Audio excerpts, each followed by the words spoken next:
Programang ito ay rated SPG. Striktong patnubay at gabay ng magulang ang kailangan. Maaaring may masiselang tema, lengguwahe, karahasan, sexual, horror o droga na hindi angkop sa mga bata.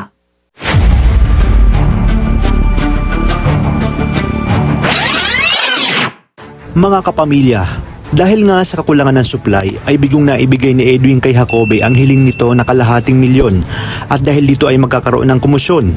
Mapapansin ni Edwin na tila may mga kasama si Justin hanggang sa malaman nga nilang bypass operation pala ito. At dito nakipagpalitan sila ng bala sa mga parak para makatakas. Dahil batid nga ni Edwin na ginagamit lang sila para matunton ang sindikatong pinagkukuhanan nila ng supply na siya ngang si Ramon.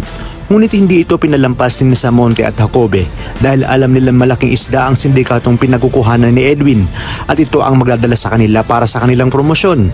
At kapag napabagsak nila ang sindikatong ito, ay mababawasan na ang kakompetensya ni Augusto sa Quiapo. Sa kabilang banda, napilitan na lang pakisamahan ni Don Julio ang mag-asawang Marsing at Nita kahit labag ito sa kanyang kalooban dahil na rin sa pakiusap ni Ramon.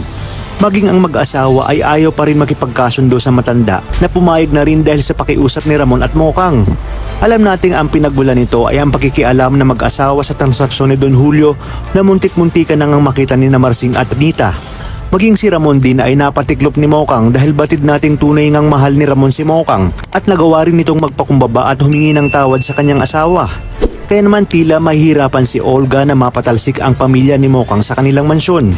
Kinabukasan ay magpapaalam si Mokang kay Ramon para magpunta sa Quiapo para umattend ng translasyon na siya ngang ikinatuwa ni Mokang dahil nagpresenta si Ramon na sumama dahil espesyal daw umano ang araw na yun para sa kanya na siya namang bangungot na araw para kay Marites. Dito nga magkakaroon ng pagkakataon si Mokang na maipasal si Ramon sa kanyang kinalakihang lugar habang sinatanggol naman ay wala ng pamimilian kundi sundin ang pinag-uutos ni Chief Espinas dahil sa bantay sarado nga sila nito.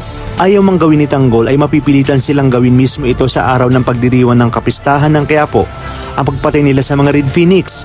Magkakaroon sila ng surveillance na ang mga Red Phoenix ay pupunta sa Binondo para na rin makipagkita kay Ramon upang iabot ang bayad nila sa malaking utang nila kay Ramon. Wala nga silang kaalam-alam na binayaran na ni Mr. Salazar kay Chief Espinas ang kanilang mga ulo dahil sa napatay nga ng mga ito ang anak ni Mr. Salazar.